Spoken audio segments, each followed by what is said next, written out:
ಜೈ ವಾಸವಿ ಶ್ರೀ ಮಾತಾ ಸ್ಯಾರಿ ಕುಚ್ಚು ಡಿಸೈನ್ಗೆ ಸ್ವಾಗತ.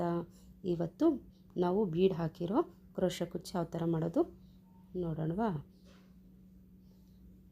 As usual ಇವತ್ತು ನಾವು 8 ಎಳೆ ದಾರ ತೊಗೊಂಡಿದ್ದೀವಿ.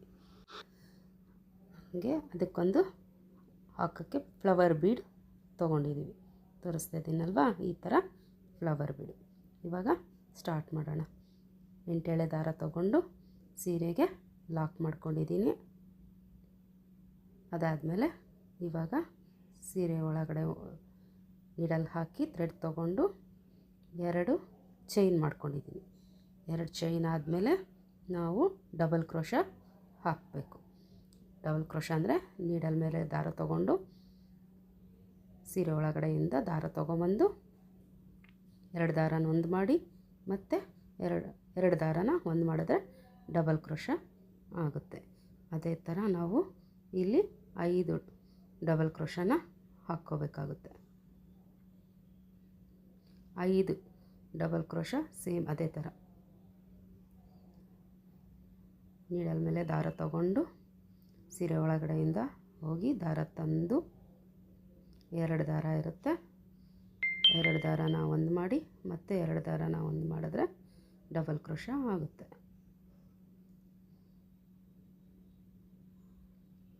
ನೋಡಿ, ಈ ಜಿಗ್ಜ್ಯಾಗ್ ಮಾಡಿಸೋವಾಗ ಕರೆಕ್ಟಾಗಿ ಲೆವೆಲ್ಲಾಗಿ ಮಾಡಿಸ್ಕೋಬೇಕು. ಇಲ್ಲಾಂದರೆ ನೋಡಿ, ಈ ಥರ ಮಾಡಿಸಿದಾಗ ನಮಗೆ ಅದು ಆರ್ಚ್ ಥರ ಬರುತ್ತೆ. ಅದು ಅಲ್ಲಿ ಸ್ಟಾರ್ಟಿಂಗಲ್ಲಿ. ಅದಕ್ಕೆ ಯಾರ ಹತ್ರ ಮಾಡಿಸ್ತೀರೋ ಚೆನ್ನಾಗಿ ಮೊದಲೇ ಹೇಳಿ ಮಾಡಿಸ್ಕೊಳ್ಳಿ. ಈ ಥರ ಪ್ರಾಬ್ಲಮ್ ಆಗಲ್ಲ.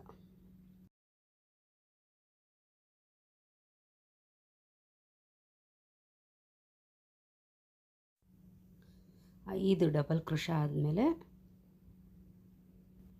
ನಾವು 3 ಚೈನ್ ಹಾಕ್ಕೋಬೇಕು. 3 ಚೈನ್ ಆದಮೇಲೆ ಮತ್ತೆ ಇಲ್ಲಿ 5 ಡಬಲ್ ಕ್ರೋಶ ಹಾಕ್ತಾಯಿದ್ದೀವಿ. ನೋಡಿ,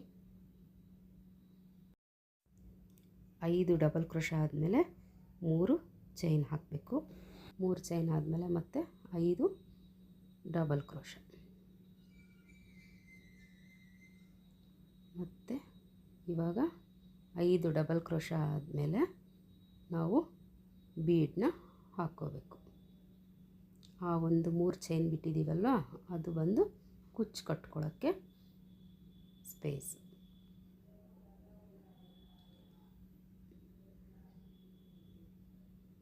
ನಿಮಗೆ ಯಾವ ಥರ ಬೀಡ್ ಬೇಕೋ ಅದನ್ನು ನೀವು ಹಾಕ್ಕೊಳ್ಳಿ. ರೌಂಡ್ ಬೀಡು, ಇನ್ನು ಬೇರೆ ಬೇರೆ ಶೇಪಲ್ಲಿರೋ ಫ್ಲವರ್ ಬೀಡುಗಳು, ಅದು ನಿಮ್ಮಿಷ್ಟ. ನನ್ನ ಹತ್ರ ಈ ಥರ ಬೀಡಿತ್ತು, ನಾನು ಇದನ್ನು ಹಾಕಿದ್ದೀನಿ. ನಿಮಗೆ ಯಾವ ಥರ ಬೀಡು ಇಷ್ಟನೋ ಅದು ನೀವು ಹಾಕ್ಕೊಳ್ಳಿ. ಅದು ಒಂದೇ ಥರ ಕಾಣಿಸುತ್ತೆ, ಚೆನ್ನಾಗಿ ಬರುತ್ತೆ. ಬೀಡನ್ನ ಹಾಕಿದ್ಮೇಲೆ ಬೀಡ್ಗೆ ಲಾಕ್ ಹಾಕ್ಕೋಬೇಕು. ಲಾಕ್ ಆದಮೇಲೆ ಮತ್ತೆ ನೀಡಲ್ನ ನೋಡಿಕೊಂಡು ಸೀರೆಗೆ ಎಲ್ಲಿಗೆ ಬರುತ್ತೆ ಅಲ್ಲಿ ಮತ್ತೆ ಥ್ರೆಡ್ನ ಸೀರೆ ಒಳಗಡೆಯಿಂದ ಹೋಗಿ ತೊಗೊಬಂದು ಡಬಲ್ ಕ್ರೋಶನ ಹಾಕಬೇಕು.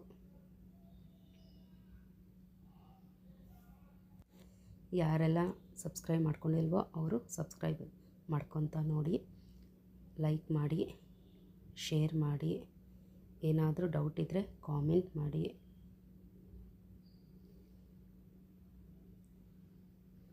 ಬೆಲ್ ಐಕಾನ್ ಒತ್ತಿ ಆಲ್ ಅಂತ ಸೆಲೆಕ್ಟ್ ಮಾಡ್ಕೊಳ್ಳಿ. ನಾನು ಮಾಡೋ ಎಲ್ಲ ವಿಡಿಯೋಸು ನಿಮಗೆ ನೋಟಿಫಿಕೇಷನ್ ಬರುತ್ತೆ, ನೀವು ನೋಡ್ಕೋಬೋದು. ನೀವು ನಿಮ್ಮ ಸೀರೆಗೆ ನೀವೇ ಹಾಕ್ಕೋಬೋದು. ನಾನು ಆಲ್ಮೋಸ್ಟ್ ಈಸಿಯಾಗಿರೋವೇ ಹೇಳ್ಕೊಡ್ತಾಯಿದ್ದೀನಿ. ಕ್ರೋಶ ಬಂದರೆ ಸಾಕು, ಆರಾಮಾಗಿ ಹಾಕೋದನ್ನು ಕಲ್ತ್ಕೋಬೋದು.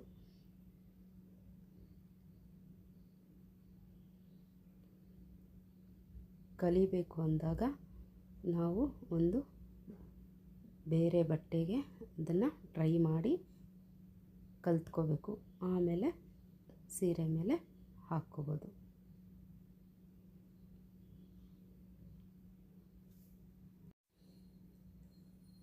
ಸೀರೆಯಲ್ಲಿ ಎಂಡಿಂಗಲ್ಲಿ ಸ್ಟಾರ್ಟಿಂಗಲ್ಲಿ ನಾವು ಥ್ರೆಡ್ನ ಬಿಟ್ಟಿರ್ತೀವಲ್ಲ, ಅಲ್ಲಿ ಲಾಸ್ಟಲ್ಲಿ ಕಟ್ ಮಾಡಿಕೊಂಡು ಗ್ಲೂ ಹಾಕಿ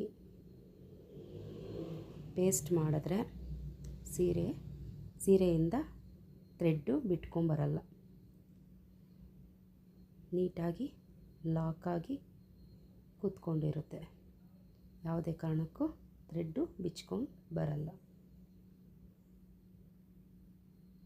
ನೋಡಿ, ಪ್ರತಿ ಸಾರಿನೂ ಈ ಥರ ಬೀಡ್ ಆದಮೇಲೆ ಲಾಕ್ ಮಾಡಿಕೊಂಡು ಬೀಡ್ಗೆ ಮತ್ತು ಸೂಜಿ ಮೇಲೆ ದಾರ ತಗೊಂಡು ಸೀರೆ ಎಲ್ಲಿಗೆ ಬರುತ್ತೋ ನೋಡಿ ಆ ಥರ ಎಲ್ಲಿಗೆ ಬರುತ್ತೋ ಅಲ್ಲಿಗೆ ನೀಡಲ್ಲಿಂದ ದಾರ ತೊಗೊಂಬಂದು 2 ದಾರನೊಂದು ಮಾಡಿ ಇನ್ನೊಂದು 2 ದಾರನೊಂದು ಮಾಡಿದ್ರೆ ಡಬಲ್ ಕ್ರೋಶ ರೆಡಿ ಆಗುತ್ತೆ.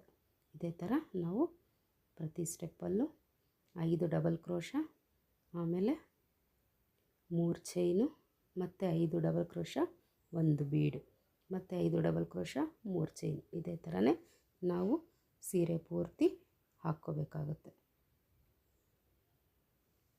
ತುಂಬ ಈಸಿಯಾಗಿದೆ, ತುಂಬ ಬೇಗನೂ ಮಾಡ್ಕೋಬೋದು. ಬಿಗಿನರ್ಸ್ ಕಲಿಯೋರ್ಗಾದರೆ ಇನ್ನೂ ಈಸಿಯಾಗಿ ಬರುತ್ತೆ ಮಾಡೋಕ್ಕೆ. ಬೇಗ ಇದನ್ನು ನೋಡಿ ಕಲ್ತ್ಕೋಬೋದು ಅವರು. ನೋಡಿ, ಎಲ್ಲ ಹಾಕಿದ್ಮೇಲೆ ಆ ಥರ ಕಾಣಿಸ್ತಾ ಇದೆ. ಇದೇ ಥರ ನಾವು ಸೀರೆ ಪೂರ್ತಿ ಹಾಕ್ಕೋಬೇಕಾಗುತ್ತೆ. ಪ್ರತಿ ಸಾರಿ ನಾವು ಹಾಕಿದಾಗ ಹಿಂದೆ ಒಂದು ಸತಿ ಇದೇ ಥರ ಬಂದಿದೆಯಾ ಅಂತ ನೋಡ್ತಾ ಇರಬೇಕು.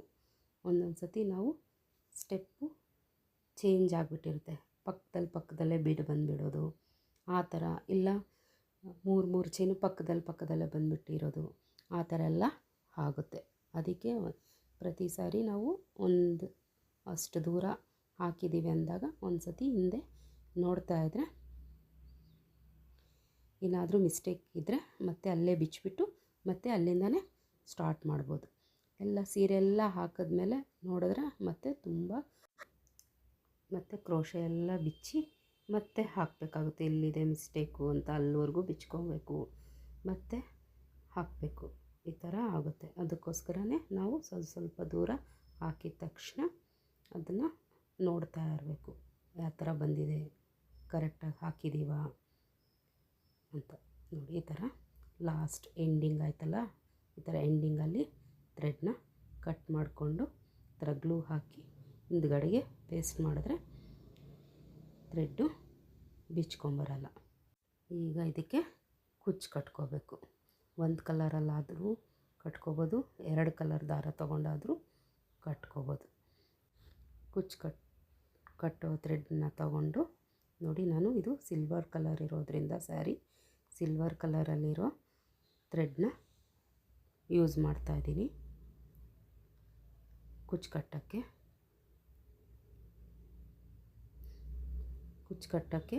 150 ಎಳೆ ದಾರ ತೊಗೊಂಡಿದ್ದೀನಿ. ಗಮ್ ಹಾಕಿ ಪೇಸ್ಟ್ ಮಾಡಿಕೊಂಡು ಮುಂದೆ ಚೂಪಾಗಿ ಮಾಡಿಕೊಂಡು ರೆಡಿ ಮಾಡ್ಕೊಂಡಿದ್ದೀನಿ. ಅದನ್ನು ಇವಾಗ ಕುಚ್ಚು ಕಟ್ಟೋಕ್ಕೆ ಉಪಯೋಗಿಸ್ಕೊತೀನಿ.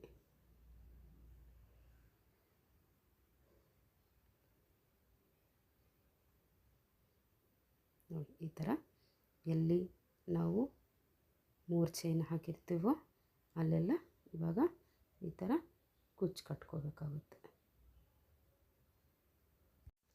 ಕುಚ್ಚು ಕಟ್ಟೋ ಥ್ರೆಡ್ನ ಯಾವ ಥರ ರೆಡಿ ಮಾಡ್ಕೋಬೇಕು ಅನ್ನೋದು ನಾನು ಹಳೆ ವಿಡಿಯೋಗಳಲ್ಲೆಲ್ಲ ತೋರಿಸಿದ್ದೀನಿ.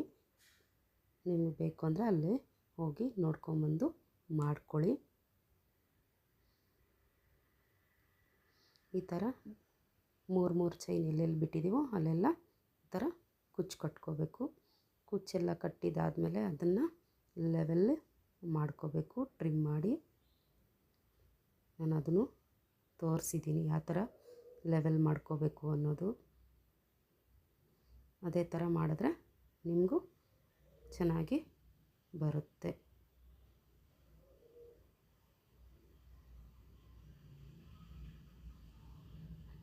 ಯಾರೆಲ್ಲ ಸಬ್ಸ್ಕ್ರೈಬ್ ಮಾಡಿಲ್ವೋ ಅವರೆಲ್ಲ ಸಬ್ಸ್ಕ್ರೈಬ್ ಮಾಡ್ಕೊಳ್ಳಿ, ಲೈಕ್ ಮಾಡಿ, ಶೇರ್ ಮಾಡಿ. ಕಾಮೆಂಟ್ ಮಾಡಿ ಹೆಂಗಿದೆ ಅಂತ ತಿಳಿಸಿ ನನಗೆ.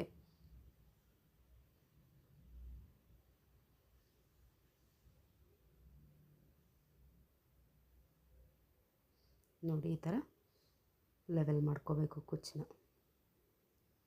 ಆವಾಗ ಎಲ್ಲ ಕುಚ್ಚು ಒಂದೇ ಸೈಜಲ್ಲಿ ಒಂದೇ ಹೈಟಲ್ಲಿ ಕಾಣಿಸುತ್ತೆ, ನೋಡೋಕ್ಕೆ ಚೆನ್ನಾಗಿ ಇರುತ್ತೆ. ಎಲ್ಲ ಆದಮೇಲೆ ಯಾವ ಥರ ಇದೆ ನೋಡಿ. ನೋಡಿ ತುಂಬ ಈಸಿಯಾಗಿದೆ, ಚೆನ್ನಾಗಿ ಕಾಣಿಸುತ್ತೆ. Thank you for watching.